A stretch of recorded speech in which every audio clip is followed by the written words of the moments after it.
Hi, everyone. Welcome back to another episode of the Leadership Purpose with Dr. Robin podcast. I'm so glad you're here and listening into the podcast. I appreciate you. I say it all the time. I'll continue to say it.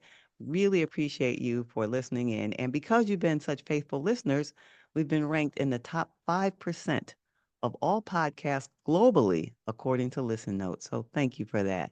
And if you would continue to help us keep it going, go ahead and review, rate, and subscribe to the podcast. Appreciate that.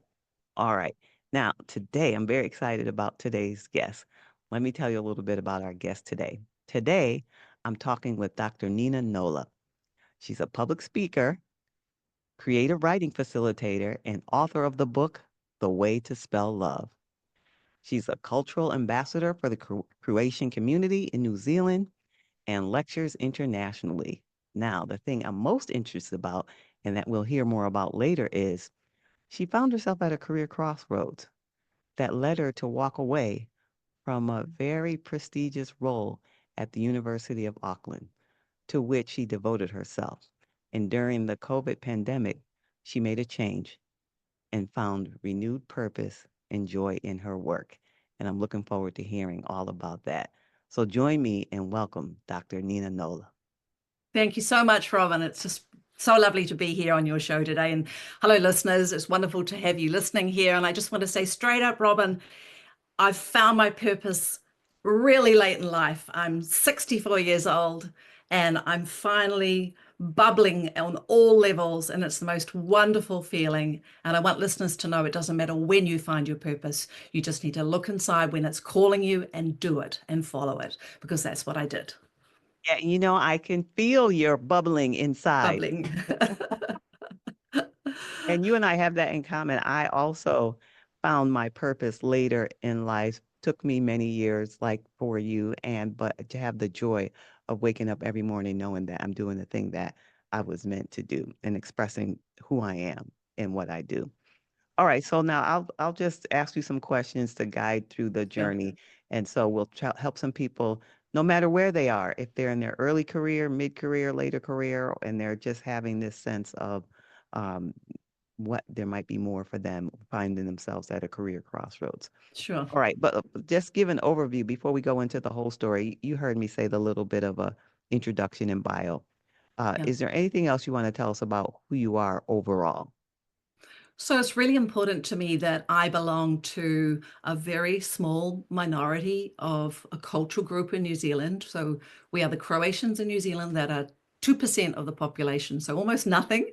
But we have a massive impact on the culture of New Zealand in viticulture and horticulture and agriculture and business and fisheries and winery, in so many fields, and also in cultural work that I do. And so it's been really important to me that I identify with that group and that I foster that group. But that group is also in my family values held me back at the beginning. My father, as migrant, my mother and father both coming to New Zealand, but the most important thing to them was that they staked a claim in the ground, that they bought land, which was security. So these are people who had struggled in their country of origin and who needed to find comfort, security, and peace for their family. So they didn't value education like most immigrant groups, most immigrant families want their children to become doctors, lawyers, or engineers. And my parents didn't do that. They wanted me to be on the land. They wanted me to continue their endeavor.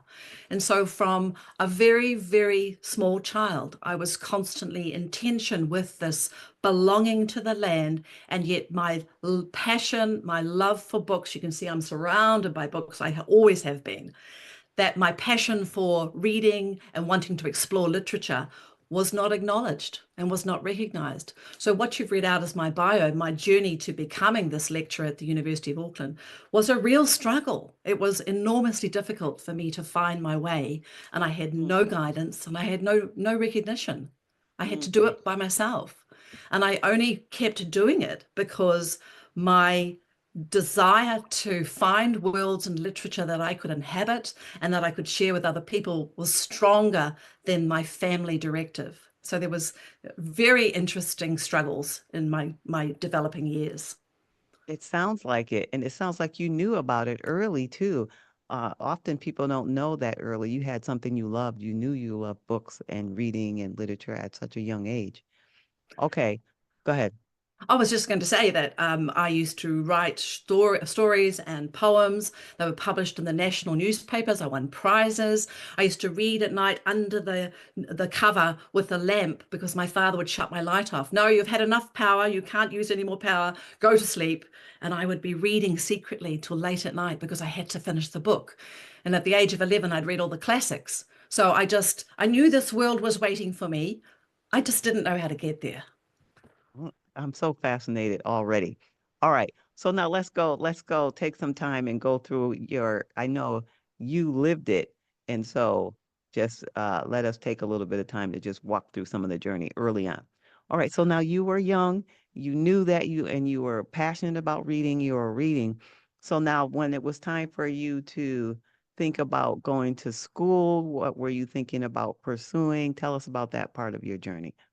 Okay, so when I was in high school and I was needing to choose subjects to go to further study, I wasn't given any encouragement to actually continue that study. So while I was looking at medicine, I was looking at law, I was looking at all sorts of professions. No one in my family supported that or believed in it or pushed me in those directions. And so I thought, well, I'll just leave school early and I'll just find my way somehow. So I left school at 17, and home at 17, which was very young. And in our community, that's unheard of. So it was quite a difficult process. And I just gravitated naturally to books. So I went to the Auckland Library System. It's now the biggest library in Australasia. It's enormous. It was fairly big when I worked for it, and I was a relief librarian, which I adored. And then I gravitated to bookselling, and I became the manager of the professional bookshop at the University of Auckland, which was going to employ me later. And if, every year, students would come in the door and they'd buy their textbooks. And then the next year, they'd come and buy the next stage textbooks. And I'd watch them and think, well, they're becoming doctors and they're becoming lawyers and they're becoming engineers. And I'm selling books. But I didn't know how to move from that position. And I was enjoying myself. And then I took an opportunity to go overseas. And in New Zealand in the 1980s, there was something called the 2-year free work visa to Britain. So most of us took off for 2 years to work in England. And it was called the OE, the Overseas Experience. So I went for my OE and I arrived in London and I promptly got a job managing a brand new bookshop in Oxford Street. And I don't know if you know, Robin, but Oxford Street is a very, very busy commercial street, one of the central streets in London. So I had a 2-story shop with 20 staff that I was managing. I did that for 2 years. I loved it, saturated myself in the book trade. It was just wonderfully supportive, had a brilliant house, a lovely life, cultural experiences, going to the Philharmonia. And one day I walked out of the shop. I was probably about 24 at this stage. So, I'd lived quite a bit of my life. And I'd walked out of the shop and my body started tingling. And I think some listeners might recognize these feelings when your body starts to tell you that there's something you need to listen to. And my body started tingling. And I thought, oh, what's happening to me? I was walking away from the shop. And then I burst out crying on a busy, crowded street at 5 o'clock in the evening. And voice said to me in my head, you have to start studying. You have to stop this life and start a new life. And I went, okay. It was such a shock because I was so happy. I thought, okay, I have to do this. And so I did. I left my job. I left London. I returned to New Zealand and I started studying. So what did I do? Because I'm such a good person, a good girl. I do the right thing. I started to study science because science is a good subject. I didn't like the labs. I switched to law because I thought that was using words. I didn't like the competition. I switched to art history. I thought it would be interesting. I couldn't work out how to read a painting, Robin. And then I found languages and literature. And I fell into these studies that just resonated with me. I was so excited every day to go to university. And I did my Bachelor of Arts degree, and I was awarded a scholarship from the Italian government to go and study in any university in Italy of my choice in the subject of my choice in Italian. So, what city am I going to choose, Robin? I chose Venice, of course, the city of dreams. And I studied feminist poetics, which was my passion, in Italian. And I had a brilliant experience. And then while I was in Venice, I had some books I brought with me from New Zealand, like little talismans from home. And I picked up one of my books and I actually hadn't opened it before. I was just brought it because I wanted to read it. And in this book, for the first time, was the identity of Croatian New Zealanders like me in literature. Stories about people that I knew because I'd lived with them. Stories about my culture and my community for the first time in New Zealand literature. Published in 1963, and there I was reading it in 1984, 85. And it just blew me away. I thought, oh my goodness, here is something that is my identity for the first time in literature, and I need to do something about this. So I promptly went back to New Zealand and I started a doctorate because, oh, I think I missed the master's, Robin. I think I missed saying I got a master's. Have That's I? okay. That's okay. Okay. We can Yeah. we can go back to I have questions for different parts of your journey. Okay. Okay. So since Cool. we so all right, so let's pause there then, since we have Yeah. a sort of a natural pause. Yeah. Okay. Because there was something that you said that I'm guessing whoever's listening might want to hear more about. Let's go Yeah. way back to when you were in the bookstore and you came out and you had this tingling in your body, Yeah. and then you had this awareness. So the Yes. two things I want to ask you about. The tingling, did it feel like energy that was exciting, or did you have some sort of pain when you talk about the tingling in your body? No pain. It was like a message, like a awakening, like the body saying, "Oh, look, there's something you need to take notice of." So not a pain, and not difficult, just surprising. And then the bursting out crying was like a response to that surprise, I think. And the messages that my body was so completely telling me. It wasn't just like my finger twitching or my eyebrow twitching. It was like the whole body going, this has to change. And then that voice, I don't know whose voice it was, you need to study. You need to study now. You need to do this. So that means you heard it as an actual voice, not As just a this impression, not no, a silent knowing, but you actually heard the voice and the words. you have to start studying like an imperative, like a message. Mm. And you don't ignore messages like that. I think that's what's really important for listeners to think about. You can't ignore something so clear, so graphic, and so visceral. Mhm. Mhm. The body doesn't lie. Had you ever had that type of experience prior to that moment where this voice guided you? No, no, No. that was the first time. So obviously I needed to hear that. And you listened I because li- many people might dismiss it. Like, what was that? Consider it a strange thing and just dismiss it, especially if you were doing something you already loved. But something about it compelled you to say, I'm going to do it. It I felt think right what's for you. absolutely, Robin, and I think what's really interesting is the easier road would have been to say, "Oh, oh, quiet, shush, shush voice," and go back to work the next day. But I think sometimes when you're happy and things are successful and everything looks on the surface like it's the right thing, underneath it's not. And it takes a little jolt for you to acknowledge that and to pay attention to that. And when it comes in a surprising way like that, that makes it easier to listen to, I think. Does. And I talk about that in my own teachings. I talk about those are wake-up calls. You know, Yes, it's this sort of wake-up call on our path. All yes. right. So I want to move a little further up to your journey now. Okay. Yeah. So that was back then, and you wanted to remind us about your master's program. So tell us about that, how you got into that in between, because it told you to go and you went to the university, you got your bachelor's degree. So now you're going to tell us what happened next. Yes, I got my bachelor's. I did the year in the scholarship in Venice for a year, and then I read the story. So I thought I have to explore the story. So I go back to do my master's, which is 2 years in New Zealand. And as a result of the master's, Television New Zealand was doing a documentary series on the significant community cultural groups that shaped the country. And of the first four, they chose the Croatians to be one of them. And they chose me to narrate the documentary, and they chose me to be a subject. So they took me back to the homeland, which had just changed into the new Croatia.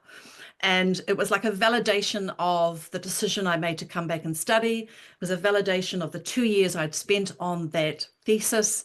And it was the most wonderful experience. And I met so many people. It made so many connections. And when I finished that documentary and it was screened to much applause, it was beautifully done as a documentary. And I was very happy to be part of it. I thought, well, I haven't finished yet. I now have to do a PhD. So I just had to keep on going. And I did the PhD, which was a further 3 years. So it's a total of 8 years study all up. And I was pregnant with my second son when I did my Viva. And they said, don't worry, don't worry, you've got your PhD. Just don't give birth here in the room.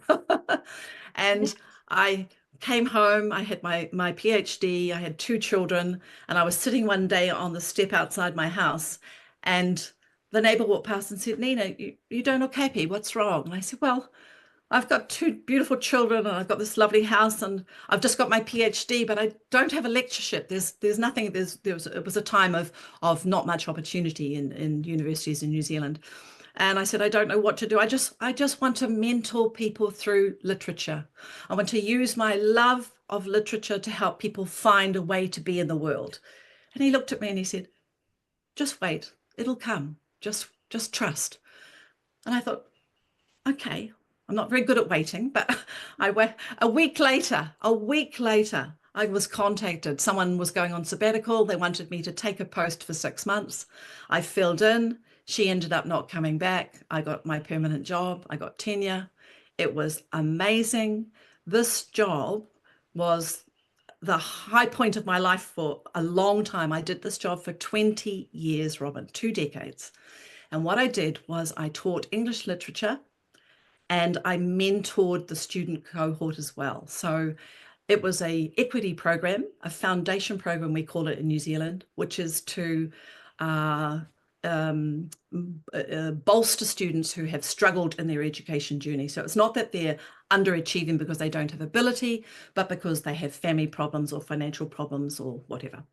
And I just bent over backwards to help them because I think I saw in each one of these students myself as a little girl when my father would say to me, well, you have to stay on the land. Why do you want an education? What's that? What's the good of that? He was a self-educated man, I should say. So he had educated himself, but Mm. he didn't want me to go to university. And each one of these students, I felt, was deserving of as much help as I could give them. And as times got harder and harder during 2013, 14, 15, this is pre-COVID, I realized the students needed more. They needed something more than what I was giving them. So that's when I devised with one other colleague who luckily believed in my faith in this idea. I devised academic resilience as a program, a compulsory once a week program where they would introduce concepts like yoga, like mindfulness, like meditation, like whole foods, alternative practices, ways of being in the body that helped their minds develop. And it was so successful. I still meet students who are now doctors and biologists and engineers who say, oh, Nina, that year with you, I loved your classes. I loved your mindfulness classes. And the mindfulness was so successful. So I trained as a mindfulness practitioner. I trained in meditation. I did yoga religiously. The mindfulness was so successful that I started extra classes, voluntary classes. So I'm doing work on top of work on top of work. And my colleagues all thought I was crazy. They loved it, but they said, why are you doing that? You don't need to do that. And I just felt I did. I think I was nurturing that little girl in me who had never been nurtured. Yes. And these students who came to these extra classes, often they came cynically, like they'd come and they'd look at, oh, what's this about? And then the next week they were there doing the exercises, learning the skills. So I was equipping them to move on, take the literature that I gave them, take these other skills and become someone that they didn't realize they could become, like reaching in and turning on a switch inside themselves, Mm. turning on the switch to being the best person they could be. It was wonderfully, wonderfully satisfying. And then we got to COVID and we went online, obviously. And so I was still teaching. I was teaching here with my books behind me. And I have a big window here, and there were cows giving birth and the fields behind me. The students loved it. And I thought, I don't want to go back to that institution. Mm. I I've given so much to these students. Something needs to change, but I didn't know what and I didn't know how. And one day we were back on campus, so I needed to be there. I was walking, this is another body shocking experience. I was walking towards the building where my office was, and I opened the door and I looked down and I saw my 2 feet turn the other way. I saw my 2 feet facing away, walking away from the building. And I went, what's this? And it was so clear to me that my body was telling me I had to walk in a different direction. And it was so hard that day opening that door and continuing into the building and continuing to work. And then very fortuitously, the university offered voluntary redundancies because of post-COVID. We had a shortage of international students. And I thought, this is my time. And I was 59 and I said to myself, I will not turn 60 and be in this job. I will be in my new life when I'm 60. And I left that job 3 days before my birthday. How about that? Yes, and you were very clear along the way. Every time you have those experiences that I call wake-up calls, Yeah. you, first of all, you notice it, pay attention, and take heed. So you had two of those wake-up calls before you actually left, but you took heed to both of them. All right, so now let me just ask a question out of my own Yes. curiosity about Sure. your feet, because you said that very casually. Your feet now, did they turn in position or did they look like they were facing the So other no, way? my feet were still facing forward as they had to be to move forward. But when I looked down, I did not see them facing forward. They looked like they were facing backwards. So it was my brain creating an image to send me a message. And it was so shocking, more shocking than the crying on London in the middle of a crowded street. It was so shocking to see my feet turning the other way, leading me away from the building, that I had to listen to it. And when I told my colleagues I was going to leave, they were all shocked. And one of them said, are you okay? Are you sick? I said, on the contrary, I'm the most well I have ever been because I now know what I have to do. And the wonderful thing about leaving the university was they had a career transition counselling service to go with the leaving package. And I thought, yes, I'm going to do that. And so I went to the counselor and she said, what is it you want to do? And I said, in a very small voice, I said, I want to be a writer. She said, pardon? I said, I want to be a writer. And she said, but you're a lecturer. You know how to use words. You know how to use your voice. I said, yes, but I don't know what that means. And so she worked on me for 3 weeks to do an elevator pitch of me being a writer. And she said, have you got an event? And I said, I've got a conference coming up in I'm going to go immediately to a writers' conference. There's going to be about 500 people there. It's in Wellington, so I've got to fly there. I've got to book a hotel. And she said, right, use your elevator pitch. And I made a promise to myself that I would walk into the conference and the first person I saw, I would go up to and introduce myself with my elevator pitch. So, Robin, I walked in, first day. Who did I see? Only the most successful, most prolific writer, the one on the New York Times bestseller list repeatedly, Nalini Singh, who is a paranormal angel, psi changeling type writer. I don't know if you've heard of her. Amazing writing. And I thought, okay, just straight to the top, right? Okay. So I walked up to her and I said, hello, Nalini Singh. I know who you are. I love your writing. I'm Nina Nola and I'm a writer. And I said it like that. And it was amazing. and I've never looked back. Wow, that's amazing. And good for you. Congratulations to say that with such confidence and courage and belief and I belief. practiced a lot. I practiced.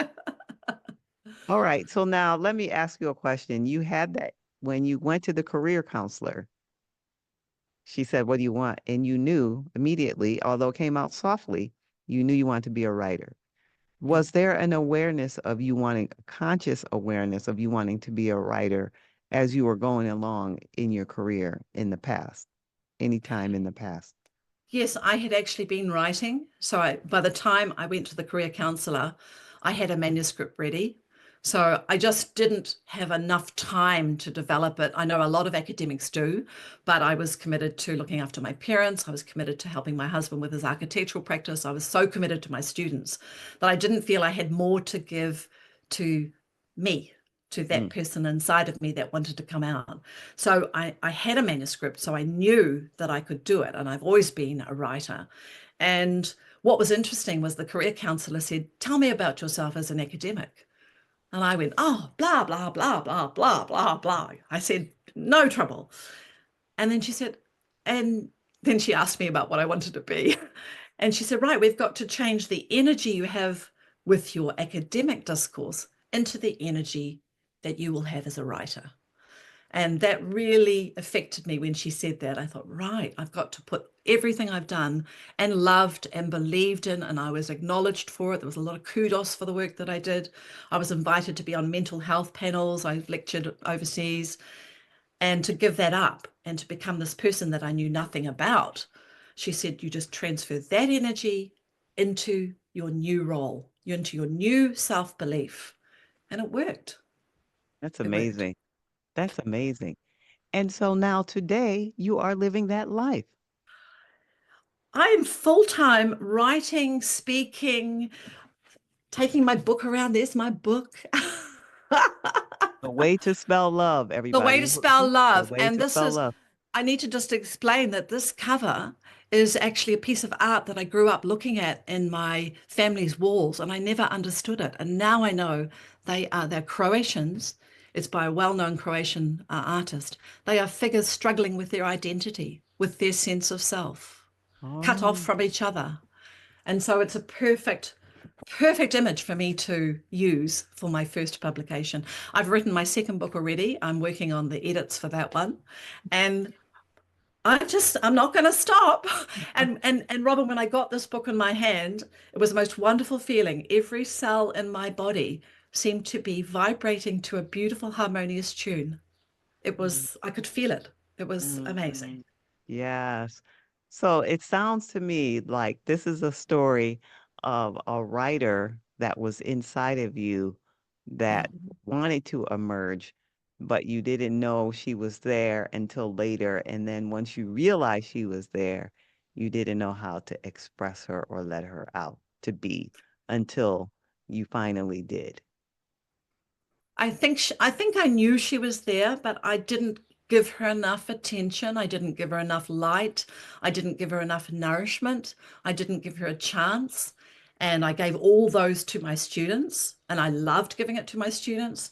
And then at some point, it was time for me to look inside and nourish that person waiting to come out. And now that she's out, I just can't stop. I love that. I love that on many levels.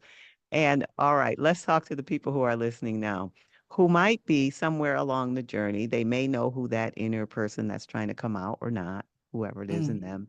And they may be in their early career, mid or later, but they know that there's something missing and they're feeling like they're at a crossroads, but they don't quite know what to do next. From your experience personally and or professionally, what would you say to that woman right now?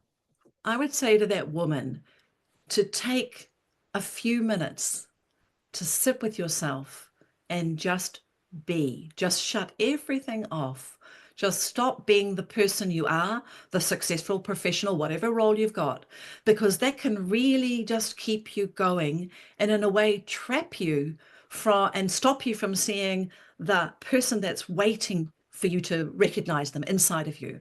So just take a few minutes to be quiet and sit with yourself and look inside and listen and see what you see. Because we fill our lives with so much, and if we're professional, successful women, there is a buzz around us all the time. And we feed into that buzz, we create that buzz, and it keeps everything going. It sustains us. Sometimes you need to shut that down and listen. And had I done that earlier, maybe I would have already published 5 books. So, but it doesn't matter when you do it. Just take the time now and look and listen to what your body says. Your body knows the score. That's a very well-known book. Your body knows what's going on, even if your mind is not going to recognize it. So take the time, look at the signals, and pay attention. Yes, I love that. Dr. Nina Nola, you have brought such inspiration, wisdom, and heart to this conversation. I really appreciate you. So generous with your time. Now, Thank is there you. anything that I didn't get to ask you that you hoped, or is there anything you want to say before we tell people how they can get in touch with you? Is there any uh, a thought that's coming to you? Oh, just one more thing before we go. Just one more thing, probably, is that at my book launch 2 weeks ago, I said that the year of putting the book together was probably the best year of my life. And as soon as I said that, I felt bad because I thought, well, then my first son was the best, and the second son, and my husband, and all the different parts.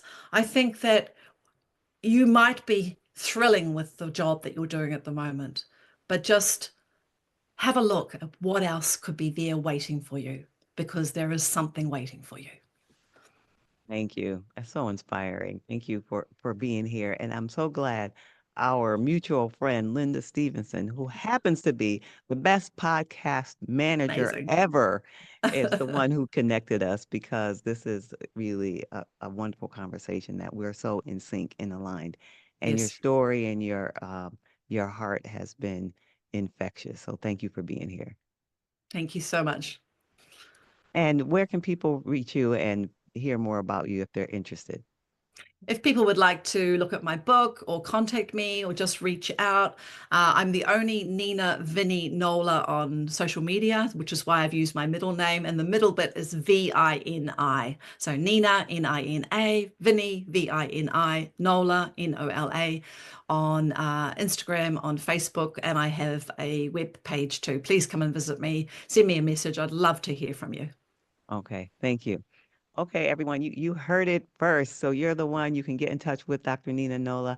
And as you may have heard me say in previous episodes, I'm really excited. I have something that really connects with the story that we heard today from Nina when she talks about getting quiet to get to know yourself. We hear from her story. She was kind of tapped in and listening and pay attention. And now she gives us that advice.